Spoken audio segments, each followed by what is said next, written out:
आप यहाँ से जाते हैं या मैं पुलिस को बुलाऊं? हाँ, बुलाइए बुलाइए पुलिस को। मेरे पापा हमेशा जरूरतमंदों की पैसे देकर मदद करते थे और उसी तरह उन्होंने आपकी भी मदद की होगी और आपने वही पैसे लौटाए। और जैसे ही आपको पता चला कि पापा गुजर गए हैं, आपके मन में लालच आ गई। दोस्तों, तारक मेहता का उल्टा चश्मा सिर्फ एक कॉमेडी शो नहीं, ये जज्बातों का समंदर है। और आज का एपिसोड ऐसा लग रहा है जैसे जेठालाल सिर्फ हंसाने के लिए नहीं, अब रुलाने के लिए भी आ गया है। 25 लाख का खेल और एक ऐसा मोड़ जिसने पूरे गोकुल धाम को चौंका दिया। आइए जानते हैं आज के जबरदस्त एपिसोड का पूरा हाल सिर्फ इसी वीडियो में।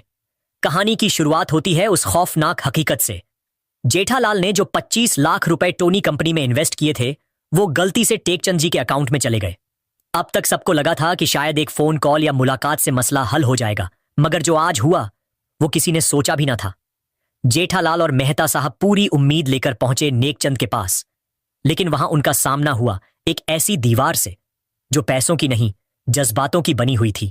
नेकचंद ने साफ कह दिया, ये पैसे मेरे पापा के हैं और उन्होंने कभी तुम्हारी मदद की थी तो तुमने वही वापस किए। उसके लहजे में ना सिर्फ सख्ती थी बल्कि एक तरह की कड़वाहट भी। उसने कहा, पापा की मौत के फौरन बाद तुम पैसे लेने आ गए? नीयत पर शक्ल होता है। दोस्तों, सच बताइए, क्या जेठालाल की नीयत वाकई बदल गई थी?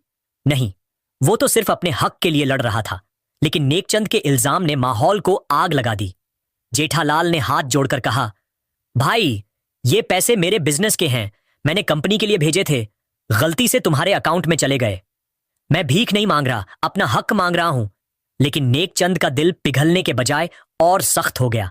उसने धमकी दी, या तो मेरे घर से निकल जाओ या मैं पुलिस बुलाऊंगा। दोस्तों, यहां पर दिल थाम लीजिए, क्योंकि जो अगला सीन आया वो वाकई दिल दहला देने वाला था। जेठालाल का सब्र अब टूट चुका था। वो एकदम गुस्से में बोल पड़ा, पुलिस बुलानी है? बुला लो, लेकिन मैं पैसे वापस लेकर ही जाऊंगा। ये वो जेठालाल था जो हमेशा नरम, हंसमुख और बच बचाकर चलता है, मगर आज वो एक शेर की तरह दहाड़ा। मेहता साहब ने बीच बचाव की कोशिश की, लेकिन नेकचंद अपनी जिद पर अड़ा रहा। अब सवाल यह है, क्या नेकचंद वाकई पुलिस बुलाएगा? क्या जेठालाल गिरफ्तार हो जाएगा या फिर सच्चाई जीतेगी? मेरे ख्याल में अब कहानी सिर्फ पैसों की नहीं, उसूलों की जंग बन चुकी है। नेकचंद को शायद अभी सदमा है अपने पापा की मौत का, इसलिए वो जज्बाती फैसला कर रहा है, मगर कानून के लिहाज से पैसे जेठालाल के हैं और अगर केस चला तो नेकचंद को वो वापस करने ही पड़ेंगे। शायद अगले एपिसोड में पुलिस की एंट्री हो, शायद बाघा, हंसराज या फिर खुद चंपक चाचा कोई बड़ी बात कह दें, लेकिन इतना तय है, कल का एपिसोड और भी ज्यादा धमाकेदार होगा। तो दोस्तों, क्या आपके ख्याल में जेठालाल को उसके 25 लाख वापस मिलने चाहिए? क्या नेकचंद सही कर रहा है या ज्यादती? कमेंट में अपनी राय जरूर दीजिएगा। और अगर आप चाहते हैं कल के एपिसोड का सबसे पहले और सबसे सच्चा रिव्यू, तो चैनल को सब्सक्राइब कीजिए, बेल आइकन दबाइए और वीडियो को लाइक करना मत भूलिए। मिलते हैं कल एक नए ड्रामे, नई उलझन और जेठालाल की नई मुसीबत के साथ।